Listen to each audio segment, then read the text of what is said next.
संसार में केवल हरि भक्तों को सुख देने और अधर्मियों को भवसागर पार करने के लिए भगवान सगुण रूप धरते हैं। जो लोग उनके सगुण रूप का ध्यान करके उनके अवतारों की लीला आपस में कह सुन के उनके प्रताप से ही मुक्ति पाते हैं। इन्हीं भक्तों में से एक थे जड़भरत, जो ऋषभ देव का तीसरा अवतार थे। कहते हैं कि एक सिंधु सुवीर नाम के नगर के राजा रहुगढ़ थे। वो कपिल ऋषि से ज्ञान प्राप्त करने के लिए जा रहे थे। उनका एक कहार थक गया तो उन्होंने पास में ही जड़भरत को देखा और उन्होंने उसे अपने पालकी में लगा लिया। लेकिन जड़भरत चींटी को देख देख के चल रहे थे, जिससे पालकी हिल रही थी। राजा रहुगढ़ नाराज हो गए और कहने लगे कि तुम वैसे शरीर से हट्टे कट्टे हो, थके भी नहीं हो अभी, तो मेरी पालकी क्यों हिला देते हो। तब जड़भरत बोले, शरीर नाशवान है, आप इस वक्त राजा हैं और हम कहार, आप हमें सेवक मानते हैं, लेकिन जान हम दोनों में समान ही है। जान निकल जाने के बाद हम दोनों एक जैसे ही हो जाएंगे। सुख दुख हर्ष विषाद जो भी कुछ है वो केवल काया को होता है। आप काया को दंड दे सकते हैं, आत्मा को नहीं। ये सुनकर राजा रहुगढ़ अपनी पालकी से उतर आए और जड़भरत के पैरों में पड़कर बोले कि आप कोई महान पुरुष हैं जो भेष बदल के घूम रहे हैं। मैं संसार के माया जाल में फंसा हूँ, मुझे इससे निकाल कर मेरी अज्ञानता को दूर कीजिए। तब जड़भरत बोले, राजन, मनुष्य की अज्ञानता देखो।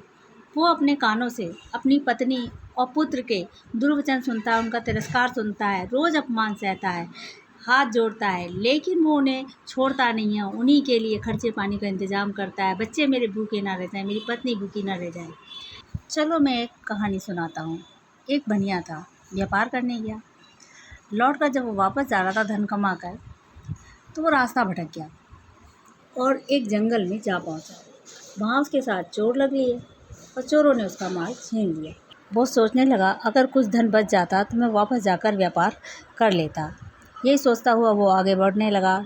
जंगल घना था, कभी जंगली जानवरों की आवाज़ आती, कभी कुछ। वो डर जाता। चोरों का भी भय उसे बहुत हो रहा था।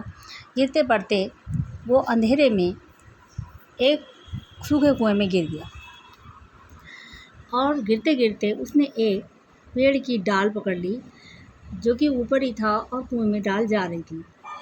वो उसे पकड़ के लटक गया। जिस डाल पर वो लटका था उस पर 2 चूहे थे जो उस डाल को काट रहे थे। अचानक रोशनी में उसने देखा नीचे सांप का भी उसे एहसास हुआ और उसी पेड़ पर एक मधुमक्खी का छत्ता था जिसे शहद टपकता था, और जो उसके मुंह में गिरता था तब वह सांप का भय भूल जाता था।